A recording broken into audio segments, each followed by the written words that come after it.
시간에 우리 성경일 목사님 나오셔서 귀한 말씀 전해 주십니다. 여러분 생각과 마음 다 내려놓으시고 열린 마음으로 온전히 주께서 여러분에게 가장 필요한 말씀을 이 시간에 허락해 주신다라는 그 믿는 믿음을 가지고 하나도 남김없이 모든 말씀 여러분의 옥토밭에 심으시는 그런 귀한 저녁이 되기를 간절히 소망합니다. 우리 목사님 나오실 때 다시 한번 뜨거운 박수로 환영해 주시면 감사하겠습니다.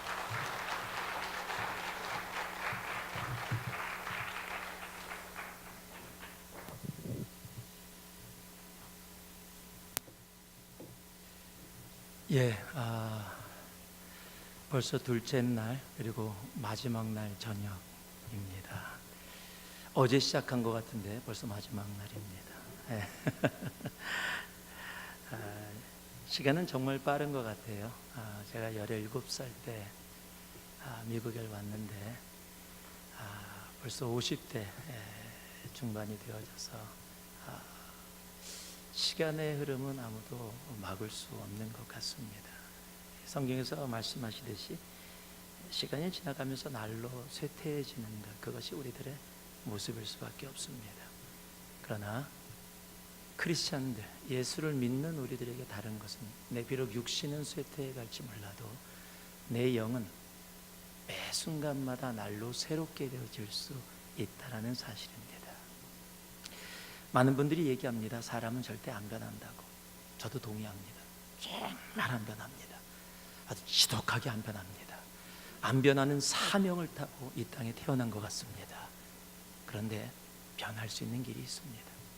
바로 성령 안에서 예수의 십자가 그 영혼 가운데 심기어지게 되어지면 그 영혼의 변화가 이루어집니다. 여러분, 그것이 크리스찬의 맛입니다. 세상에서 맛볼 수 없는 크리스찬들만이 갖고 있는 맛입니다. 남가주에 가면은 지금은 어떤지 모르겠습니다.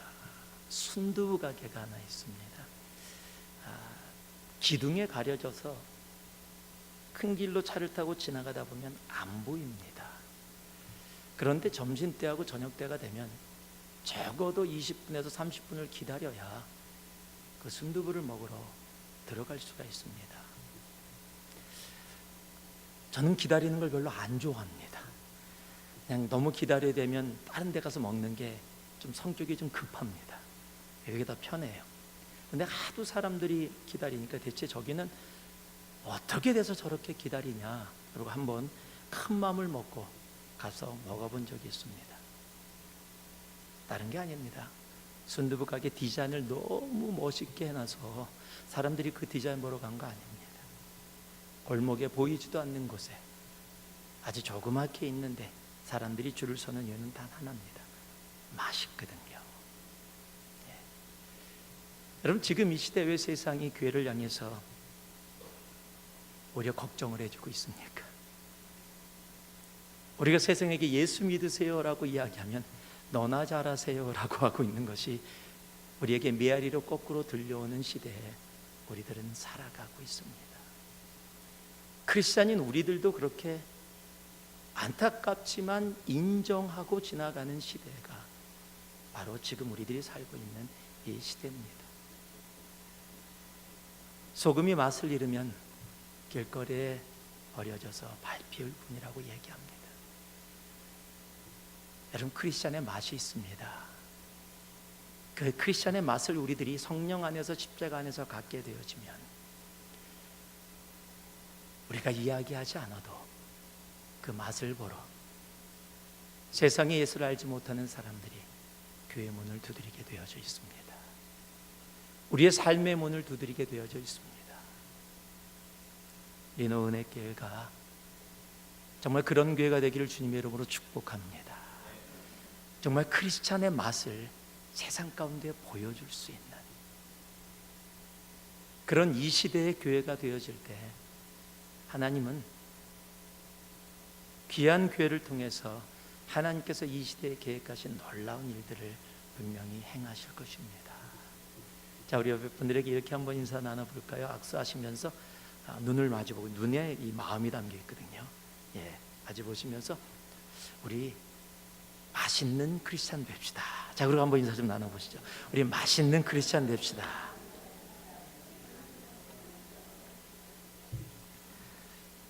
음식점에 한번 가보고 야, 거기 가지 마, 진짜 맛없어. 그러면은 아무 소용없어. 야, 저 사람 크리스찬이래. 저 사람이 크리스찬이면 나는 예수다. 만약에 그렇게 이야기가 되어진다면, 이게 여러분 농담처럼 웃는 얘기일까 몰라도요, 세상에서 정말 그렇게 얘기되어지는 그런 데가 참 많이 있다라는 거예요. 오늘도 하나님의 말씀을 받고 그 말씀 속에서 하나님, 내가 크리스찬의 맛을 세상 가운데 나타낼 수 있는 자로 나아가게 하여 주옵소서. 정말 주님 앞에 그렇게 결단하고 내 삶 속에 행하고 나아갈 수 있는 우리들이 되길 진심으로 소망합니다. 자, 그런 마음으로 오늘 말씀 같이 함께 받을 때요, 누가복음 5장 1절에서 11절 말씀입니다. 어저께와 동일하게 우리 다 같이 자리에서 일어나셔서 좀 길기는 하지만은요, 우리가 한 목소리로, 좀 새 버전이고 아니고 상관없습니다. 하나님 말씀 우리가 함께 선포하기를 소망합니다. 1절부터 11절까지 우리 함께 선포하겠습니다. 함께 합니다. 무리가 옹이하여 하나님의 말씀을 들을새 예수는 게네사렛 호숫가에 서서 호숫가에 두 배가 있는 것을 보시니 어부들은 배에서 나와서 그물을 씻는지라. 예수께서 한 배에 오르시니 그 배는 시몬의 배라. 육지에서 조금 뛰기를 청하시고 앉으사 배에서 무리를 가르치시더니 말씀을 마치시고 시몬에게 이르시되 깊은 데로 가서 그물을 내려 고기를 잡으라. 시몬이 대답하되 가로되 선생이여, 우리들이 밤이 맞도록 수고를 하였으되 얻은 것이 없지만은 말씀에 의지하여 내가 그물을 내리리이다 하고, 그리한즉 고기를 애운 것이 심이 많아 그물이 찢어지는지라. 이에 다른 배에 있는 동물을 손짓하여 와서 도와달라 하니 저희가 와서 두 배의 채움에 잠기게 되었더라. 시몬 베드로가 이를 보고 예수의 무릎 아래 엎드려 가로되 주여, 나를 떠나소서, 나는 죄인이로소이다 하니, 이는 자기와 및 함께 있는 모든 사람이 고기 잡힌 것을 인하여 놀라고 세베대 아들로서 시몬의 동업자인 야고보와 요한도 놀랐습니다. 예수께서 시몬에게 일러 가라사대 무서워 말라. 이에 후로는 내가 사람을 취하리라 하시니 저희가 배들을 육지에 대고 모든 것을 버려두고 예수를 쫓으니라. 아멘. 자리에 앉으시기 바랍니다. 잠시 다시 한 번만 기도하겠습니다. 사랑의 아버지 하나님, 오늘 이 시간도 예수의 이름만, 주님의 십자가만 우리 눈에 보이게 하시고 우리 마음에 새겨지게 하시고 하나님의 말씀만이 우리의 마음을 온전히 붙잡아 주시옵소서. 예수님 이름으로 기도 올리옵나이다. 아멘. 자, 다시 한 번만 우리 옆에 분한테 이렇게 한번 인사를 해주시면 어떨까요? 이렇게 한번 눈을 마주 보세요. 예. 그리고 이렇게 한번 인사해 주세요. 에이 빌 게이츠 같은 사람아. 자, 빌 게이츠 누군지 아시죠? 에이 빌 게이츠 같은 사람아. 글쎄요, 어떤 기분으로 들으실지 모르겠어요. 아마 남자들은 빌 게이츠 같으면 괜찮지, 그 정도라면. 야, 마이크로소프트를 일으키고 또 그것을 물러나서 또 자선 사업도 하고 있으니까 나름대로 세상 가운데 성공한 사람으로 불려주는데 어떨까?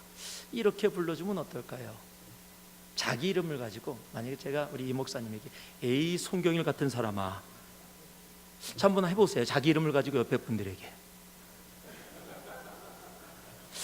이게 칭찬일까요? 욕일까요? 예. 사람은 그 이름의 무게만큼 살아가고 있는 겁니다. 만약에 누가 여러분을 향해서 에이 베드로 같은 사람아, 그럼 여러분은 어떻게 받아들일까요?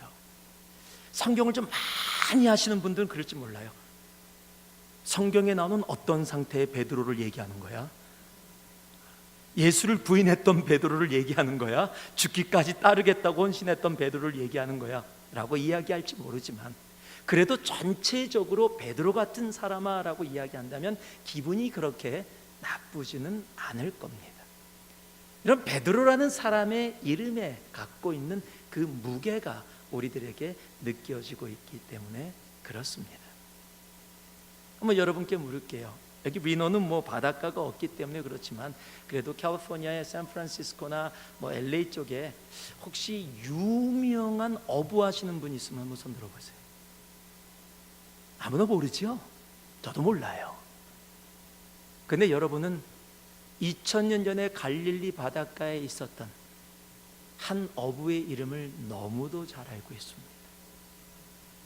미국에서는 그 어부의 이름을 잘 알고 있는 정도가 아니라 그 사람의 이름을 따서 자기가 평생 가져야 될 이름을 삼는 사람들도 수두룩합니다. 혹 여기도 영어 이름이 필요인 분이 계실지 모르겠어요. 길거리에 다니면서 여러분 인생 중에 적어도 한 사람 정도는 필요라는 이름을 갖고 있는 사람들을 여러분이 분명히 알고 계실 겁니다. 그만큼 베드로란 이름이 사람들에게 다가오는 모습이 있습니다. 베드로는 물질로는 성공 못했을지 몰라도 그 인생 가운데 나름대로 그래도 인생 가운데 영향을 끼치는 모습으로 우리가 보통 이야기하는 성공한 인생을 주 안에서 살았기 때문에 우리가 그렇게 기분 나쁘지 않게 그 이름을 받을 수 있을 겁니다.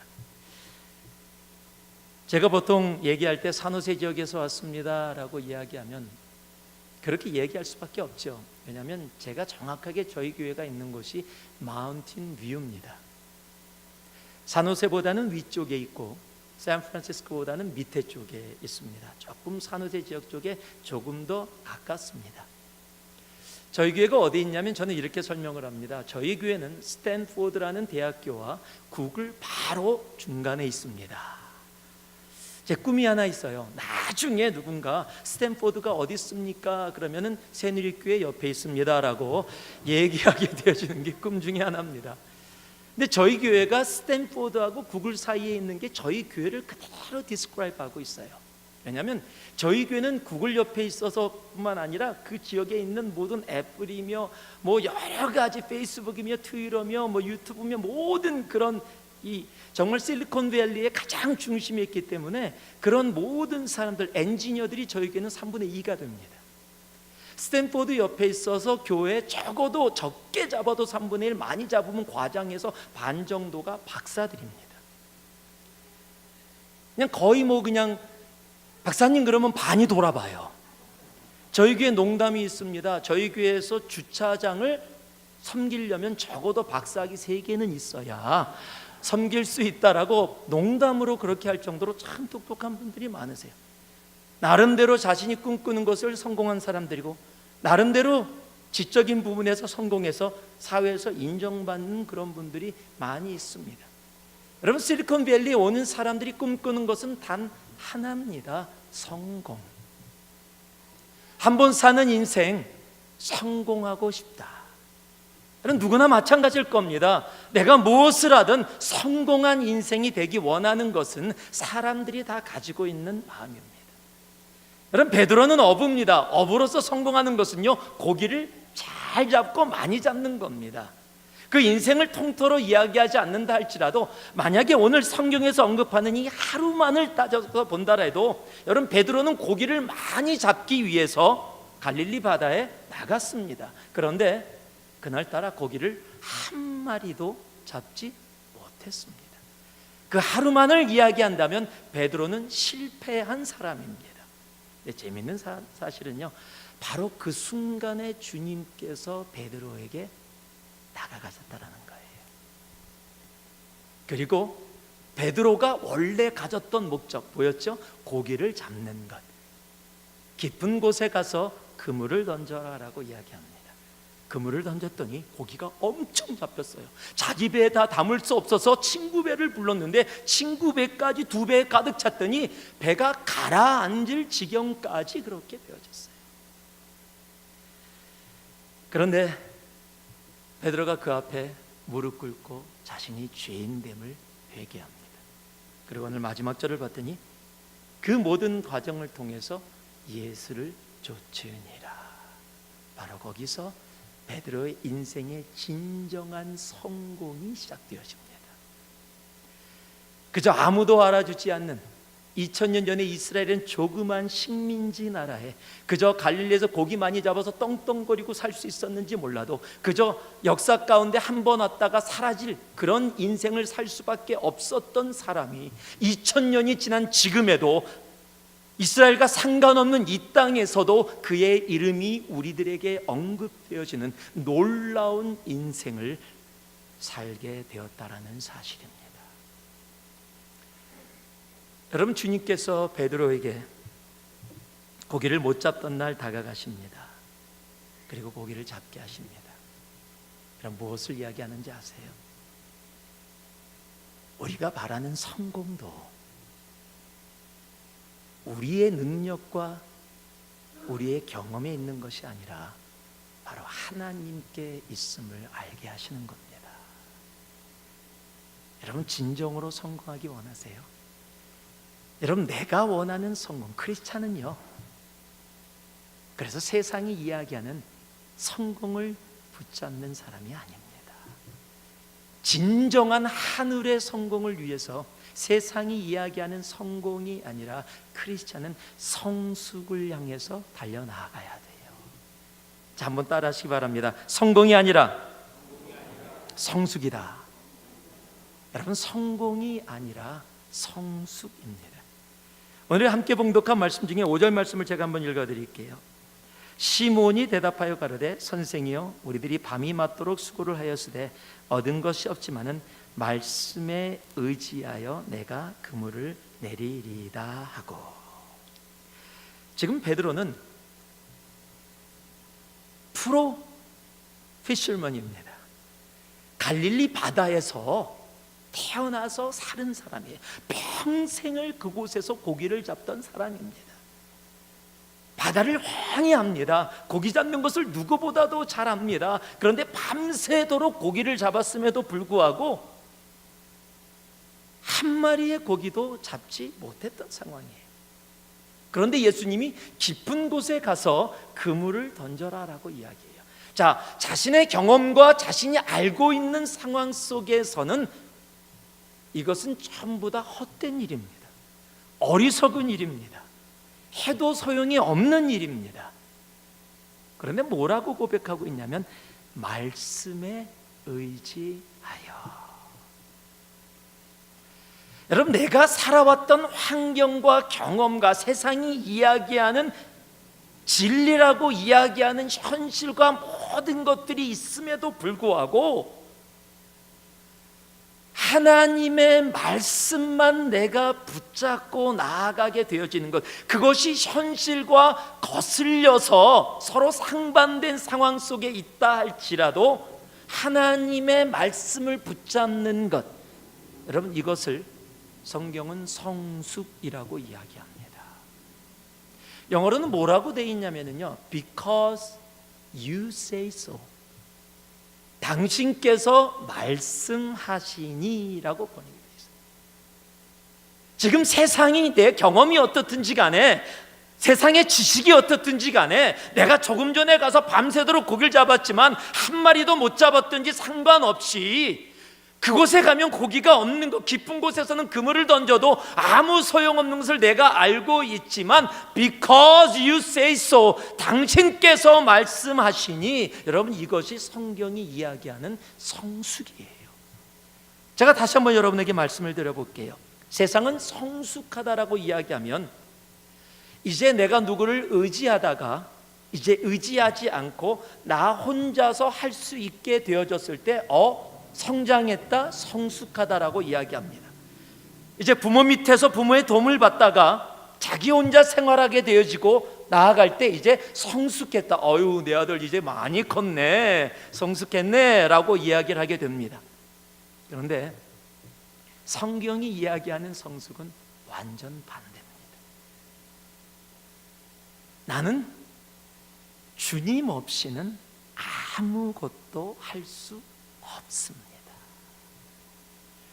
난 주님의 말씀이 없이는 아무것도 할 수 없습니다. I'm nobody without you, Lord. I cannot do anything. 나는 주님이 없으면 할 수 있는 것이 아무것도 없습니다. 세상은 total independence, 완전히 독립된 것을 성숙이라고 이야기하는데 성경은 total dependency, 완전히 의존적인 것을 성숙이라고 이야기해요. 주님만을 의지하는 거예요. 주님밖에 없는 겁니다. 내가 살아온 경험, 내가 살아온 지식들, 세상이 이야기하는 진리라고 이야기하는 모든 것들 여러분 아무 상관이 없어요. Because you say so. 하나님의 말씀이 나에게 그렇게 말씀해 주시니. 여러분 예수를 계속 믿으면 믿을수록, 성숙하면 성숙할수록 내 걸음 하나하나까지도 주님께 묻고 주님의 음성을 듣고 나아가게 되는 겁니다. 여러분 성경은, 아니 주님의 자녀된 크리스찬은요, 그래서 세상의 성공을 위해서 달려가는, 주님 제가 밤새도록 잡아봤는데요, 없어요. 거기 내가 주님 말씀 전하는 건 충분히 이해하고 귀한 말씀 전해주시는데, 주님이 말씀을 잘 전하시고, 그래도 주님은 배경이 목수잖아요. 저는 어부입니다. 적어도 이 분야는 저에게 맡겨두세요. 내가 잘 알아요. 주님, 내 자녀는 제가 잘 압니다. 내 배 아파서 나서 평생 키웠어요. 제가 원하는 대로 키우게 놔두세요. 내 남편이요, 누구보다도 잘합니다. 제가 잘하니까 저희가 맡겨두고 놔두세요. 주님, 교회요, 제가 정말로 모태신앙으로 태어나서 교회에서 자랐습니다. 교회라면 내가 아주 빤하게 압니다. 저에게 맡겨두세요. 이 부분은 제가 압니다. 그렇습니까? 아니요. 그것은 하나님이 우리들에게 원하는 성숙이 아닙니다. 주님, 난 주님의 말씀 없이, 주님 없이는 내 자녀를 키울 수가 없어요. 내 배 아파서 난 자녀들이지만 하나님, 내가 이들에게 할 수 있는 것이 아무것도 없습니다. 평생을 살아온 남편과 아내지만은, 하나님 평생을 내가 섬겨온 교회지만은 주님의 말씀 없이는, 주님 없이는 내가 할 수 있는 게 아무것도 없어요. 여러분, 이것이 주님께서 우리들에게, 주님의 자녀인 크리스찬들에게 세상이 원하는 성공보다 더 보기 원하는 것입니다. 한 목사님이 출타를 하셨습니다. 출타를 하고 이제 주중의 시간을 보내고 주말에 토요일 날 늦게 돼서야 돌아오기 전에 교회에 계시는 부목사님에게 연락을 했습니다. 주보를 만들어야 되기 때문에 이제 목사님께 연락을 해서 말씀 제목을 주고 주보를 만들 수 있도록 부탁을 했습니다. 부목사님한테, 예 목사님, 전화를 받더니, 예 본문이 뭐죠? 시편 23편이에요. 했더니, 네, 그럼 말씀 제목이 뭔가요? 여호와는 나의 목자시니. 부목사님이 너무 짧은 것 같아서 물어봅니다. 그게 답니까? 그랬더니, 그거면 됐지 뭐가 더 필요해. 그리고 전화를 끊고 끝났어요. 토요일날 저녁 늦게 와서 피곤해 주무시고 주일날 교회 가서 책상에 앉았더니 부목사님이 만들어놓은 예쁜 주보가 책상에 딱 놓여 있어요. 그냥 아무 생각 없이 주보를 딱 들어서 보기 시작했는데 깜짝 놀랐어요. 설교에 뭐라고 적혀있냐면 시편 23편하고 제목이 적혀있는데, 여호와는 나의 목자시니 그거면 됐지 뭐가 더 필요해. 목사님이 화가 났어요. 순간적으로. 아니, 이 부목사가 정신이 없어도 정신이 없지, 어떻게 지금 이제 좀 있으면 예배 시작해야 되는데 주보를 이런 식으로 만들어 놨는가. 그래서 화가 나갖고 부목사를 부르려고 벌떡 일어났다가 순간적으로 다시 주보를 보는데, 여호와는 나의 목자시니 그거면 됐지 뭐가 더 필요해. 그게 은혜로 확 다가오는 거예요. 여러분, 여호와는 나의 목자시니 그거면 됐지 뭐가 더 필요해. 여러분, 시편 23편이 어떻게 시작이 돼요? 여호와는 나의 목자시니 내게 부족함이 없으리로다. 그 다음에 모든 내용을 이야기하기 전에 푸른 초장 맑은 물가 해를 얻지 않고 이 모든 과정 전에 이미 결론을 1절에서 다 이야기해줘요. 여호와가 나의 목자시기 때문에 내 삶에는 부족함이 없다. 여호와 한 분만으로 온전히 만족한다. 여러분, 그게 성숙이에요. 예수 믿으면서 다른 곳에서 모든 것을 찾는 게 아니라, 내가 살아왔던 경험들이 아니라 예수 그리스도 한 분만으로, 주님이 없이는 나는 살아갈 수 없습니다. 주님이 계시기에 내가 존재합니다. 주님이 말씀하시면 그것이 내 가치관과 내 삶의 경험과 세상이 이야기하는 것과 거슬러 가는 것이라 할지라도, Because you say so. 크리스천은 그래서 성공이 아니라 성숙입니다. 주님만을 의지하고 주님밖에 없습니다. 주님 한 분밖에. 우리는 합전을 많이 둬요. 선택을 너무 많이 둡니다. 세상 거 다 찾다가 맨 마지막에 기도하러 와요. 해도 안 되면, 그래, 하나님께라도 의지하자. 여러분, 그렇습니까? 아니요. 세상의 것이 어떻다 할지라도 하나님 앞에 제일 먼저, 하나님 없이는 나는 아무것도 할 수 없습니다. 성공이 아니라, 하나님의 자녀된 크리스천들에게 하나님이 보기 원하시는 것은 바로 그러한 성숙입니다. 주님은 우리들에게 말씀하십니다. 요한복음 15장에 나는 포도나무에 너희는 가지니, 너희가 나에게 붙어 있으면 너희가 많은 열매를 맺는데 나를 떠나서는 너희가 아무것도 할 수 없다. 여러분, 주님께 붙어 있는 것, 그게 성숙입니다. 온전히 하나님, 예수님밖에 없습니다. 그렇게 고백할 수 있는 것, 주님이 우리들에게 보길 원하시는 거예요. 정말 예수님밖에 없습니까? 교회 안에서는 예수님밖에 없는데, 집에 가면 자녀들도 있고 남편도 있고 은행에 돈도 좀 있고 내가 꿈꿔놓은 것도 있고, 다시 교회 오면 주님밖에 없어요. 집에 가면 돈도 있네. 여러분, 그렇습니까? 아니요. 정말 예수밖에 없는 삶, 예수가 없으면 존재할 수 없는 삶, 그가 말씀하시면 세상에 어떤 것이 나에게 다가온다 할지라도 Because you say so, 말씀에 의지하여 나아가는 삶, 이런 그것이 하나님이 우리들에게 원하는 삶입니다. 오늘 주님을 향해 그런 결단이 우리들에게 차고 넘치기를 주님의 이름으로 축복합니다.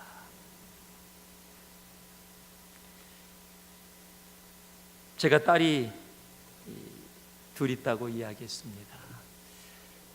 첫째가 하늘이고 둘째가 나라입니다. 제가 하늘나라 아빠입니다. 2단 아니니까 걱정 안 하셔도 돼요. 예. 근데 첫째는 참 같은 배에서 나왔는데 참 달라요. 그렇죠? 자녀들이. 첫째는 학교 갔다 오면 숙제를 먼저 합니다. 숙제를 안 하면 놀지를 않아요. 숙제를 해놓고 놀아야 편한 애예요. 둘째는 학교 갔다 오면 숙제가 있는지를 몰라요. 예, 참 많이 다릅니다. 둘째가 조금 독특한 성품을 갖고 있는데, 얘가 어렸을 때, 1살 때 수영장에서 같이 이렇게 뛰놀 때가 있었어요.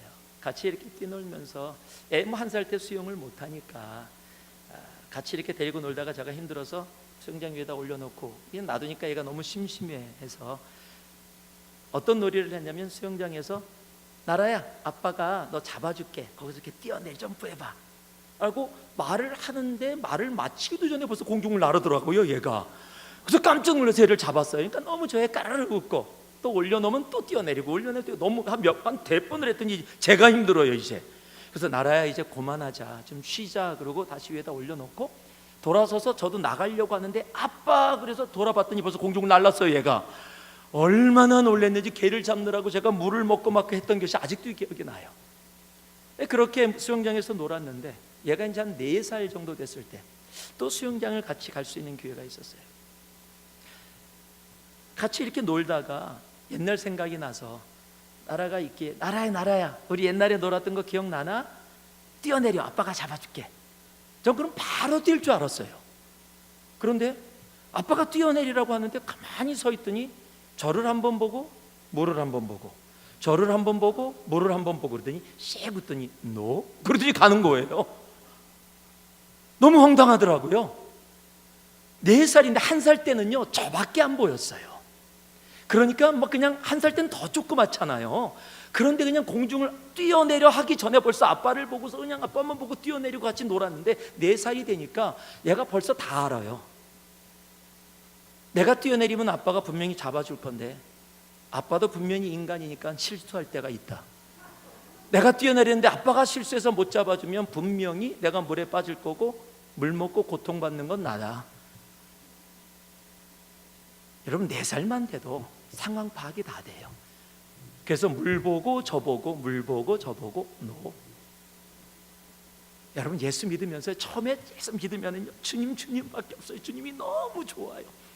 근데 조금 믿다 보면 교회가 훤히 보여요. 교회가 어떻게 굴러가는지 무엇으로 움직여지는지. 성령으로요? 아니요. 막 다른 것으로 움직이니까 다 보여요. 아주 많이 보이고 다 파악합니다. 아, 이런 거구나 교회 생활이라는 것이. 그렇습니까? 아니요. 여러분 신앙생활을 하면 할수록 더더욱 다른 것보다 예수만 우리 눈에 보여야 합니다. 그럴 때 그가 하시는 말씀이 Because you say so.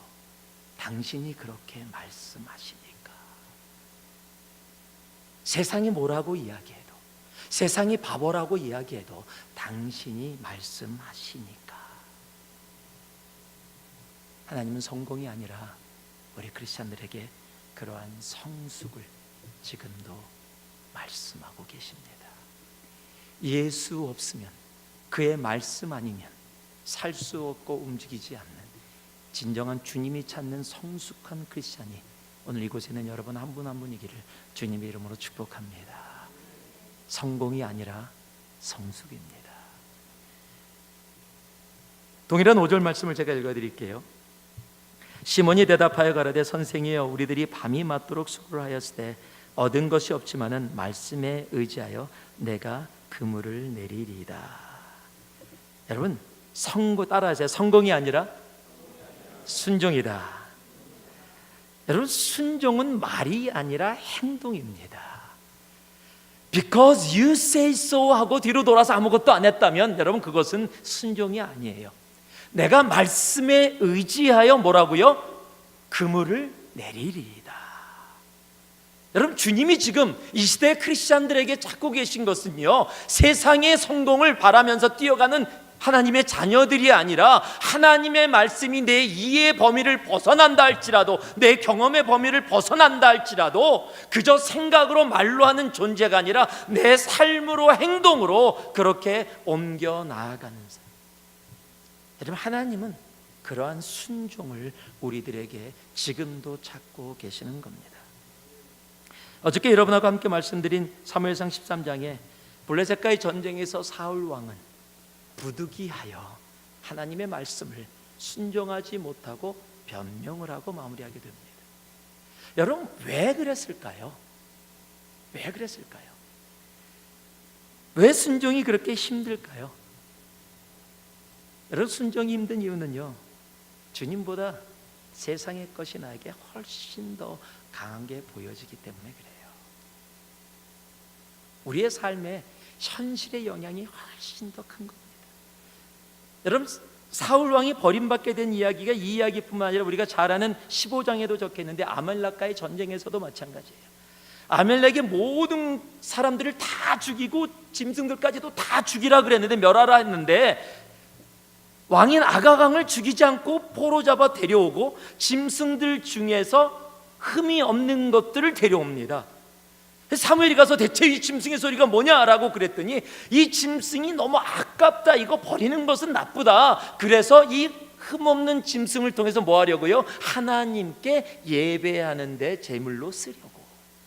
내가 갖겠다는 게 아니라 하나님께 드리려고. 여러분, 주님은요 멸하라 라고 이야기했는데, 멸하는 것도 좋지만 이게 더 낫지 않아요? 주님의 영광을 위해서 우리의 생각이 들어가기 시작하는 거예요.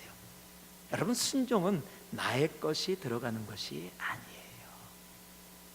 그것이 어리석어 보인다 할지라도, 그것이 현실성이 없어 보인다 할지라도 있는 모습 그대로 나아가는 것.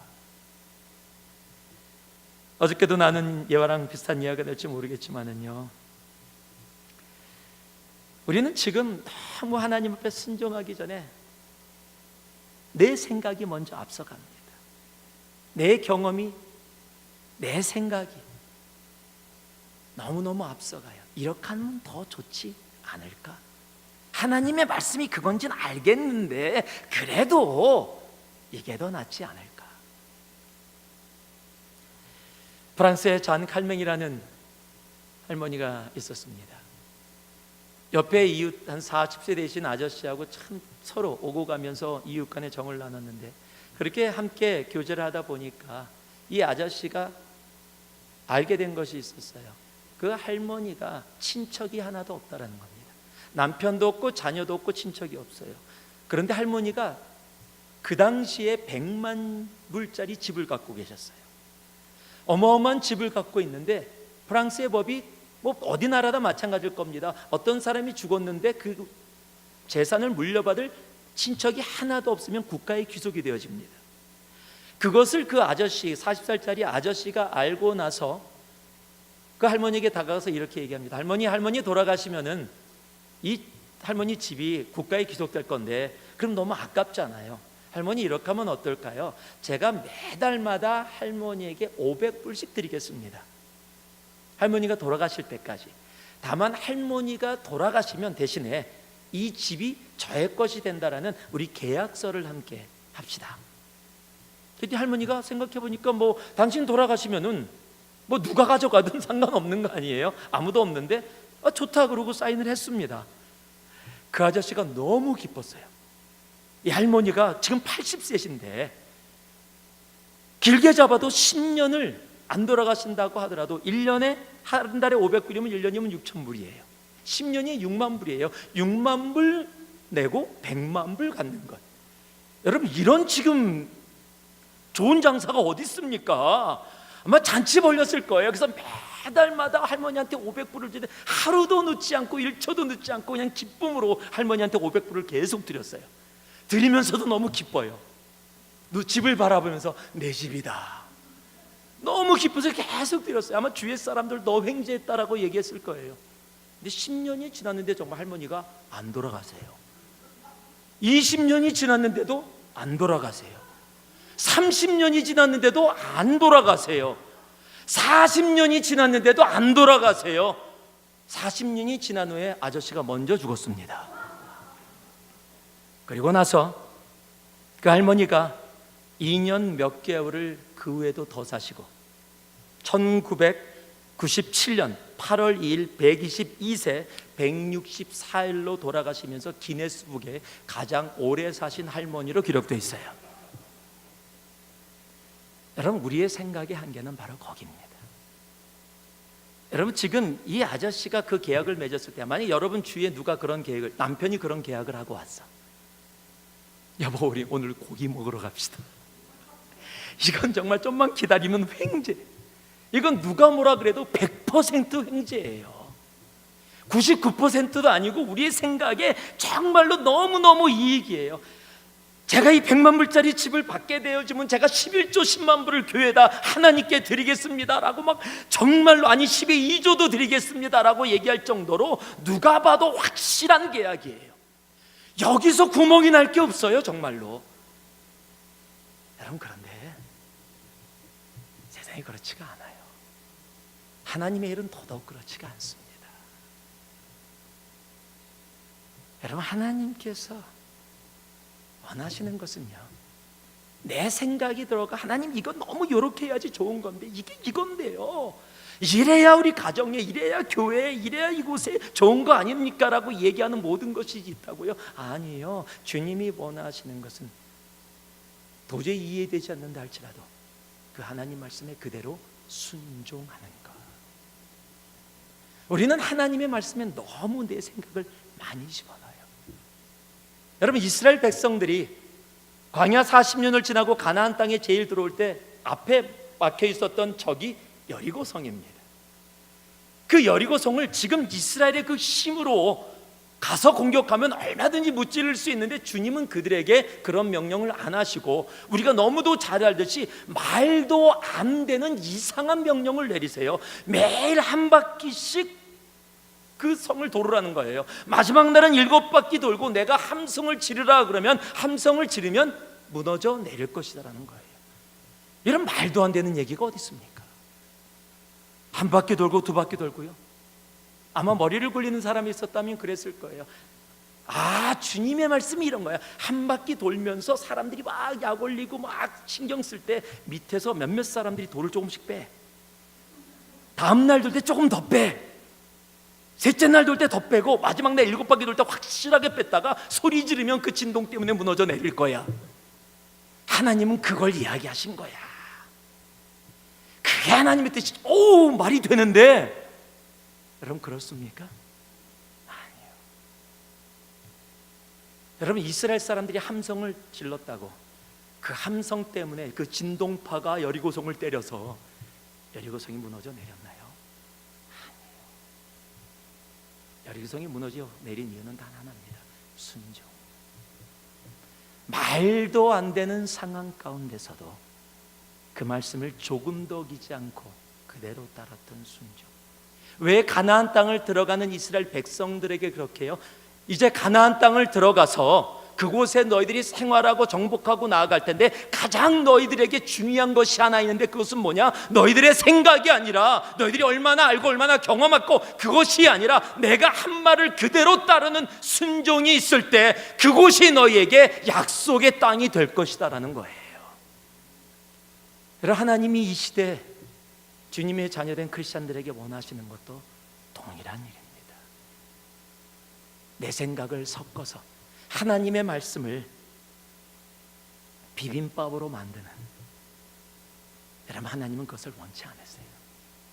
하나님이 있는 모습 그대로 우리들에게 순종을 원하십니다. 제가 한번 이렇게 순종을 조금 더 표현해 보겠습니다.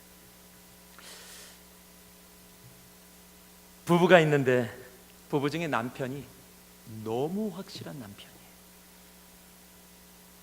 결혼 전부터 결혼 딱 하고 나서 매일 회사 가서도 적어도 5번에서 10번 전화를 겁니다. 자기야 뭐 하고 있어? 사랑해. 그리고 피곤한 육신인데 일 끝나고 돌아와서 자기가 다 밥을 만듭니다. 저녁사를 쫙 준비해서 식탁을 차리고 여보 와서 밥 먹어. 그러고 나서 밥 먹고 다 끝난 다음에 설거지도 자기가 다 합니다. 그리고 토요일만 되어지면 자기가 모든 빨래를 가지고 빨래도 다 해요. 시간이 되어질 때마다 아침 일찍 나가면서도 아이들 다 라이드를 주고요. 최고의 아빠, 최고의 남편이에요.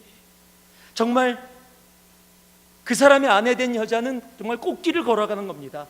손끝에 물방울 하나 묻히지 않고 살아가게 되어진 건 너무 확실한 남편이고 또 아이들에게도 너무도 자상한 아빠예요.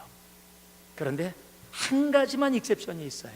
1년 365일 중에 364일은 완전한 아빠, 완전한 남편인데 하루만 다른 여자하고 살다가 와요. 자, 아내들에게 물어볼게요. 그런 아내 남편이면 괜찮지요? 그 정도면 생각해 보세요. 365분에 364 하면은 이거 거의 100%예요. 반올림 하면은. 이런 남편이 어디 있어요? 이런 아빠가 어디 있어요? 하루 정도 다른 여자하고 뭐 같이 살다가 와도 이 정도 남편 찾기 힘드니까 그냥 같이 살면 되잖아요. 이 정도면 굉장히 좋잖아요. 하루 정도만 이상하면 되는데 괜찮지 않아요? 왜 대답을 못 하세요? 어떻게 해요? 대부분 그래요. 그런 남편 있으면 제가 강대상이니까 정말 그냥 죽인다. 절대 용납이 안 돼요. 하루라도 다른 여자와 함께 있는 것은 용납이 되어질 수 없어요. 그게 결혼입니다. 여러분, 그렇듯이 순종은요, 하나님의 말씀이 내 삶 속에 100% 그대로 있는, 내 생각이 그곳에 1%만 들어가도 여러분, 그것은 순종이 아니에요. 주님, 제가 이만큼 그래도 했는데요, 주님 말씀 속에 이 정도까지 했잖아요. 아니요, 그거 불순종이에요. 하나님의 말씀 속에 내 생각과 내 경험, 나의 것을 집어넣어서 내가 원하는 모습, 하나님 이거는 내가 어떻게 들어드렸는데 이 부분은 안 되겠어요 라고 했다면 여러분, 그것은 순종이 아니라 그것은 불순종입니다. 주님은 우리들에게 순종을 원하고 계십니다. 여러분, 신앙인들이 믿기 어려운 것은 이해하기 어렵기 때문이 아니에요. 성경이 정말 이해가 어려워서. 우리가 잘 아는 키르케고르는 이렇게 얘기합니다. 그래서 믿기 어려운 것은 이해하기 어렵기 때문이 아니라 순종하기 어렵기 때문이다. 여러분, 주님이 원하시는 것은 성공을 향해 달려가는 주님의 자녀 크리스찬들이 아니라 하나님의 말씀을 그대로 내가 깊은 곳에 그물을 내리겠나이다. 주님, 내가 그물은 내리기는 내리겠는데 깊은 곳엔 고기가 없어요. 그래도 이 시간에서 조금이라도 가능성이 있는 곳이 있다면 저쪽에 가면 조금 다른 곳이 있는데 거기 그래도 제가 여태까지 갈릴리 바다 생활을 통해서 보면 거기가 그래도 고기 좀 잘 잡혀요. 그게 아니라는 겁니다. Because you say so, I act upon it. 주님께서 말씀하시니 말씀에 의지하여 내가 경험했고 내가 잡았었고 고기가 없는 것 너무도 확실히 알지만은 내가 그곳에 그물을 내리겠나이다. 그게 순종입니다. 주님 우리들에게 그러한 순종을 지금도 찾고 있어요. 이 시대가 제일 힘들어하는 게 순종입니다. 특히 강단에서 목사가 순종을 얘기하면 또 뭐 시키려고 순종을 얘기하나, 뭐 시키려고 꼭 할 때 그 순종 얘기하고, 그래서 괜히 거부 반응이 생겨요. 요즘 책들이 나오잖아요. 그냥 거슬러서 살아가고 불순종하는 아이로 키워라, 막 이런 책들이 나와요. 그냥 학교에서 선생님이 시키는 대로 하지 않고 거기서 거슬려서 자기 의견을 얘기하는 사람으로 키워야 똑똑한 아이들, 또 성공하는 사람이 된다. 여러분, 세상이 그렇게 이야기해요. 정말 그런 것처럼 보여집니다, 세상은. 그러나 성경은 그렇게 이야기하고 있지 않습니다. 성경은 처음부터 끝까지 단 하나, 순종. 내 생각, 내 경험, 내가 PhD를 100개를 갖고 있다 할지라도, 내가 수많은 경험을 통해서 많은 것을 알고 있다 할지라도 그것보다 하나님의 말씀을 내 삶 속에 있는 그대로, 세상이 어리석다 손가락질 한다 할지라도 그것을 그대로 받아서 내 삶 속에 옮길 수 있는 것, 주님은 그 순종을 원하십니다. 세상의 성공을 향해 달려가는 우리들이 아니라 주님께서 지금도 보기 원하시는 그 순종의 자리로 달려나갈 수 있는 민호은 은혜 아닌 교회, 그리고 이 민호에 있는 주님의 자녀들, 크리스찬들 되기를 주님의 이름으로 축복합니다. 마지막으로요, 우리 8절 말씀 같이 한번 읽어보겠습니다. 우리 8절 말씀 한번 보시죠. 우리 같이 한번 읽습니다. 시몬 베드로가 이를 보고 예수의 무릎 아래 엎드려 가로되 주여 나를 떠나소서 나는 죄인이로소이다 하니. 자, 마지막으로 한번 따라하시기 바랍니다. 성공이 아니라 성결이다. 지금 말씀에 의지하여 그물을 내렸지만 솔직하게 베드로의 마음속에 그냥 주님이 하라고 하니까, 선생님이 하라고 하니까, 귀한 말씀을 전하는 혹 메시아일지 모르는 존재가 하라고 하니까 그물을 내렸습니다. 그래도 고기가 한두 마리라도 잡히면 할렐루야 할 텐데 그물을 내렸는데 고기가 너무 많이 잡힌 거예요. 도저히 자기 경험과 이성으로는 이해될 수 없는 일들이 벌어진 겁니다. 그 잡힌 것을 보고요, 와, 보통 사람 가면 횡재했다. 주님, 나랑 동업하지요? 와, 그러면 고기 많이 잡아서 제가 이거로 헌금하고 정말 사역하는 일에 정말 도움되겠습니다. 보통 사람 같으면 그럴 텐데 베드로의 첫 번째 행동이 뭐예요? 바로 무릎을 꿇었어요. 그리고 내가 죄인입니다. 나를 떠나소서. 왜 이런 반응이 나왔을까요? 베드로는요, 적어도 고기 잡는 일에 대해서는 내가 주님 말씀 의지해서 그물까지 다 내리지만 적어도 이 부분에 대해서는 자기가 조금 더 알고 내가 할 수 있는 일이라고 생각했어요. 그런데 고기가 엄청나게 잡히는 것을 보면서 내가 얼마나 교만했고 내가 할 수 있다라고 생각했던 것들이 얼마나 주님 앞에 죄됨을 깨닫게 되는 겁니다. 여러분, 여기서 인생의 전환이 이루어져요. 그리고 그가 모든 것을 내려놓고, 여러분, 어부가 모든 것을 내려놨어요. 그러면 이제 살 길 없는 겁니다. 그리고 무엇을 향해서요? 예수만을 향해서 쫓으니라. 여러분, 우리의 삶 속에 회개가 이루어지지 않으면 진정한 예수를 향해서 쫓아가는 우리의 삶이 이루어지지 않습니다. 우리가 잘 아는 레위기 말씀과 베드로전서 말씀에 보면 뭐라고 되어 있어요? 주님께서 우리를 향해서 내가 거룩하니 너희도 거룩할지어다 라고 이야기해요. 여러분, 거룩은 세상에서부터의 온전히 구별되어진 모습을 이야기하는 겁니다. 여러분, 세상과 함께 섞여서 살아가는 존재가 아니라 예수를 위해서, 하나님의 나라를 위해서 구별되어진 존재를 거룩이라고 이야기해요. 근데 사람은요, 거룩할 수가 없어요. 우린 죄인이에요. 그런데 성경은 우리로 하여금 거룩하라라고 이야기를 합니다. 우리들이 생각하고 있는 거룩의 개념들이 다 있어요, 사람마다. 제 친구가요, 30대 중반에 목사가 되고 LA에 있는 큰 교회 행정목사로, 나름대로 행정목사면 그래도 교회를 전체를 주관해야 되는 그런 자리에 들어갔어요. 그래서 그 얘기를 듣고 축하해 주려고 전화를 걸었습니다. 예, 좀 누구 좀 바꿔주세요. 그러니까 전화가 연결됐어요. 그래서 여보세요? 그랬더니 여보세요? 그리고 딱 목소리가 깔려서 들리더라고요.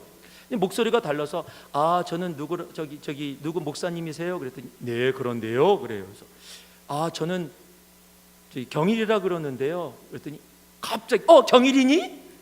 그럼 목소리 톤이 확 바뀌는 거예요. 그래서 왜 그래? 그랬더니 목회하려면 좀 무게 좀 잡고 그래야 좀 이렇게 사람들이 좀 와서 이렇게 목사님 그렇게 되니까 자기 무게를 잡아야 된대요. 그래서 교회를 방문했더니 그냥 머리도 저처럼 이랬었는데 쫙 기름 발라서 넘겼어요.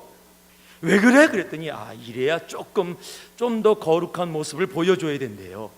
천천히 걷고요, 성경도 가슴에 딱 대고 형제님, 자매님, 여러분, 그게 거룩인가요?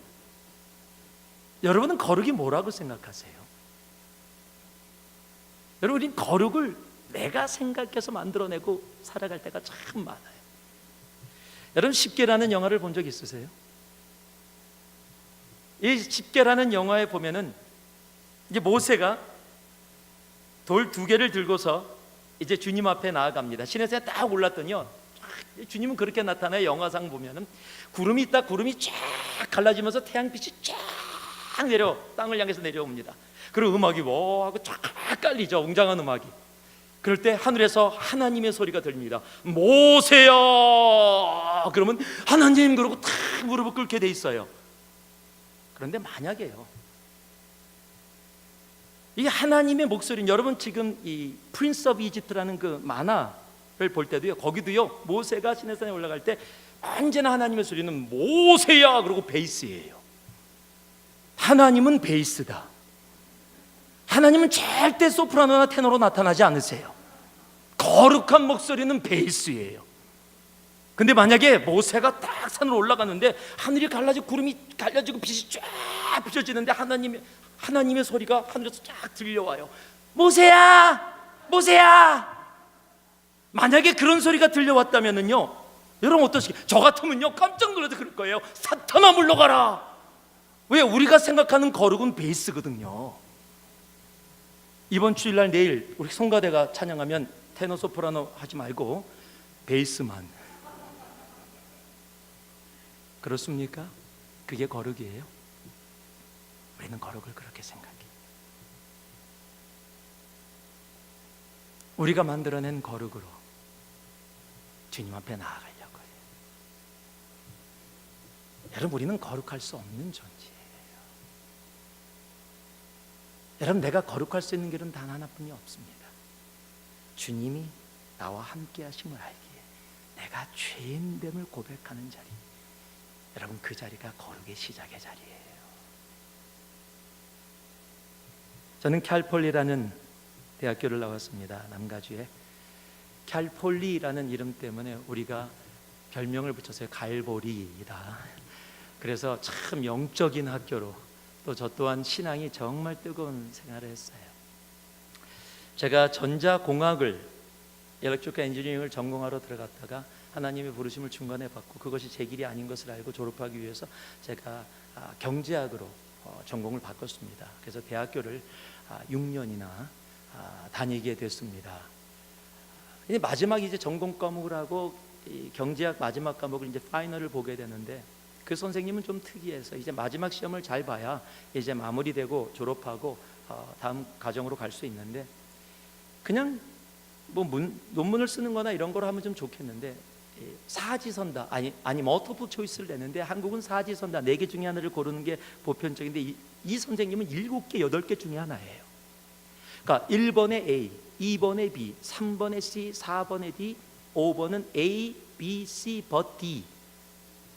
None of above, all of above. 주관식이 나요. 예, 이거는 모르면 더 힘들어요. 열심히 풀어갖고 다 했는데 3번 문제에 와서 딱 부닥쳤는데 3번인지 4번인지 도저히 모르겠는 거예요. 너무 막 혼동이 되는 거예요. 3번 같기도 하고 4번 같기도 하고. 그래서 기도를 시작했어요. 하나님, 제가 주님의 아들입니다. 제 성이 SON입니다. 제가 son인데 좀 알려주세요. 이럴 때 우리 하나님의 특징, 침묵하신다. 절대 안 가르쳐주세요. 뭐 도저히 다 방법을 했는데도 모르겠어요. 마지막 방법, 문제 알파벳을 질문, 답 나온 숫자만큼 자르기 시작했어요. 7개씩. 몇 개가 남는지.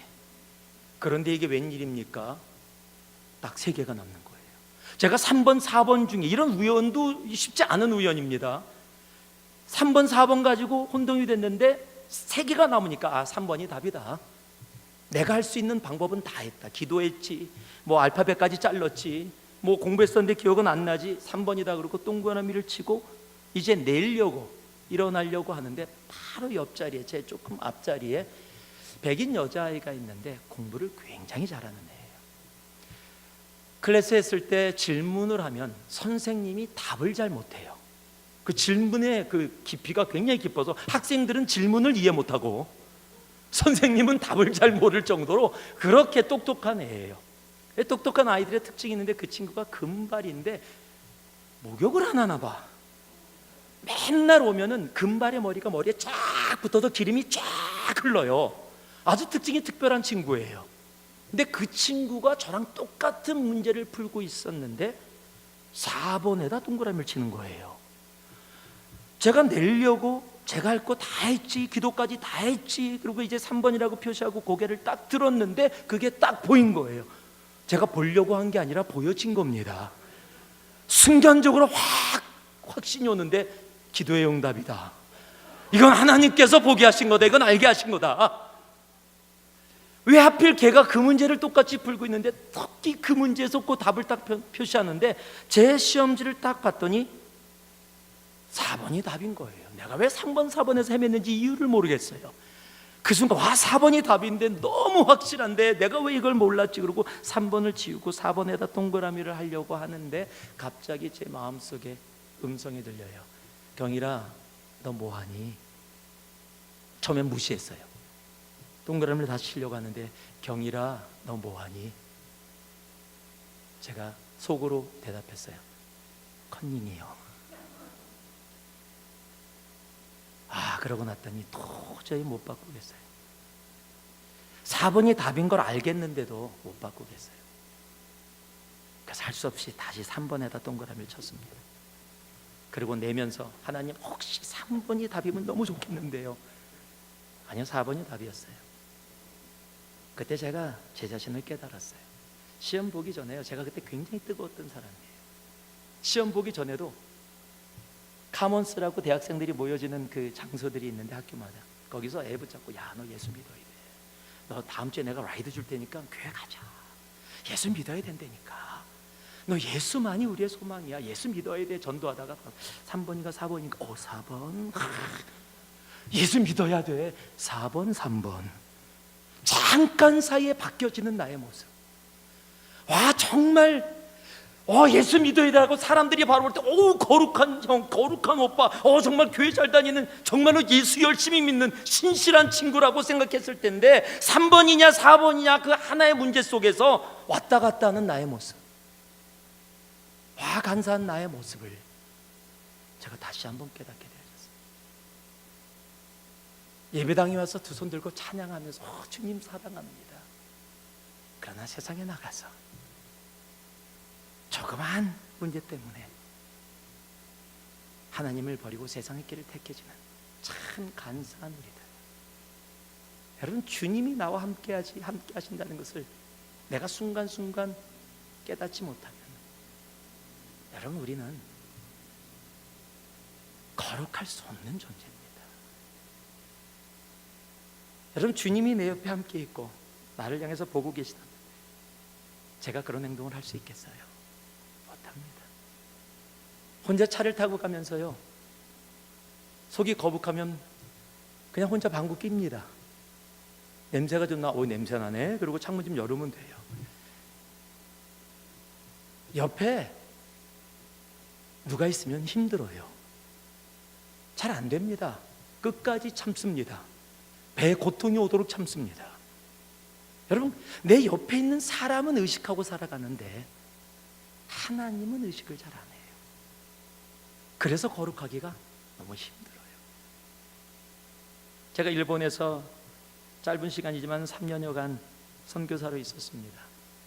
조그만 차가 하나 있었어요. 선교사님이 물려준 차가 있는데 집에서부터 교회까지 한 1시간 20분 정도 거리를 해서 주일날 차를 타고 교회 예배드리러 갈 때가 많이 있었습니다.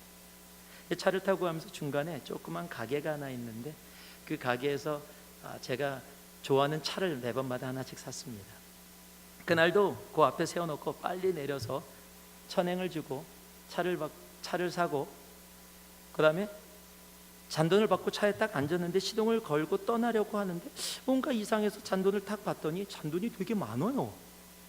이상하다, 이 차가 500 얼마고 그리고 내가 1000을 줬으면 기껏해 잔돈 몇 푼만 들어왔어야 되는데 급해서 그냥 주는 대로 받고 와서 봤더니 이 친구가 제가 만행을 냈는지 알고, 그러니까 10만 원짜리를 냈는지 알고 9만 얼마를 거슬려 준 거예요. 한국 돈으로 따지면 제가 100불짜리를, 난 10불짜리를 냈는데 100불짜리 냈다라고 생각한 거예요. 순간적으로 그걸 딱 보면서 가난한 선교사가 하나님이 이렇게도 은혜를 주시는구나 주일날, 순간적으로 생각을 했어요. 이거 하고 있다가 그냥 시동까지 걸린 상태에서 그냥 떠나면 돼요. 그걸 몰라요. 그런데 마음에 딱 걸리더라고요. 그리고 아니지, 선교사가 주일날 예배드리러 교회 가면서 야, 이런 건 아니지. 그래서 내려서 다시 돌려줬어요. 너무 놀래. 왜냐하면 안 돌려주면요 나중에 정산할 때 모자른 거 그 사람이 다 메꿔 넣어야 돼요. 막 그냥 고맙다 가리가 도자이마스를 계속 하는데 오면서 제가 하나님 앞에 또 회개했어요. 그걸 발견한 순간 너무 많이 받았네 라고 당연히 돌려줘야 될 건데 하나님의 은혜 할렐루야 감사합니다 라고 순간적으로나마 내가 생각했던 나의 모습, 야, 일본인들을 복음화하겠다고 전도 선교까지 와갖고 그것도 주일날 예배드리러 경건하게 가서 말씀까지 전할 건데 다 준비해 놓고 그 자도 돈 몇 푼 때문에 흔들렸던 나의 양심, 와, 선교사래, 와, 예배 가서 말씀 전할 목사래요. 여러분, 그게 우리의 존재예요. 여러분, 주님이 나와 순간순간 함께할 내가 깨닫지 못하면 여러분, 내 삶에 회개는 생기지 않습니다. 내 삶 속에 회개가 없다면 우리의 삶은 결코 하나님이 원하시는 성결함으로, 거룩으로 나아갈 수 없습니다. 여러분, 디모데후서 2장을 보면 그런 이야기가 나옵니다. 어느 집에 가면 흙그릇이 있고, 어느 집 가면은 나무 그릇이 있고, 은 그릇이 있고, 다 그렇습니다. 그 쭉 얘기를 하다가, 그런데 하나님이 쓰시는 그릇은 흙그릇도 아니고 나무도 아니고 은도 아닙니다. 뭐예요? 깨끗한 그릇입니다. 흙이냐 나무냐 은이냐 금이냐의 문제가 아니라는 거예요. 하나님이 마지막 때에 사용하시는 그릇은 깨끗한 그릇입니다. 성결함. 그 성결함은 여러분, 인간인 우리로서 가질 수 없는 부분이에요. 내가 순간순간 하나님이 나와 함께 하셔서 그 앞에 나의 죄를, 내 모든 것을 내려놓고 회개의 자리에 나아갈 때 하나님 우리를 통해서, 우리를 향해서 깨끗하다 말씀하시며 우리를 통해서 하나님의 일들을 이 마지막 때에 행하시는 겁니다. 주님이 없으면, 주님이 나와 동행하지 않으시면 우리는 아무것도 할 수 없는 정말로 부족한 존재입니다. 거룩의 시작은 그래서 회개로부터 시작합니다. 우리의 삶에 내가 죄인됨을 회개하며 나아갈 수 있는 우리가 되기를 소망합니다. 세상은 성공의 자리를 향해서 지금도 달려갑니다. 한번 성공하겠다고 합니다. 베드로도 성공의 길을 달려갔다면 2000년 전에 갈릴리에서 큰 어선을 10척, 20척 갖고 있는 부자 어부가 됐을지도 모릅니다. 그러나 그것으로 다였겠죠. 그런데 그가 세상의 성공이 아니라 예수를 만난 후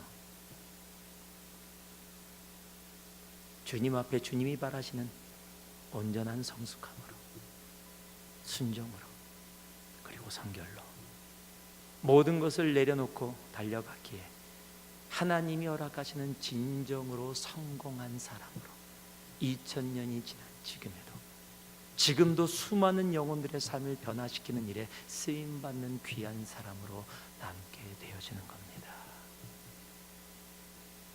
크리스찬은 세상의 성공을 쫓아가는 존재가 아닙니다. 한번 따라하시기 바랍니다. 성공이 아니라 성숙이다. 성공이 아니라 순종이다. 성공이 아니라 성결이다. 제가 이거 라임하느라고 굉장히 힘들었습니다.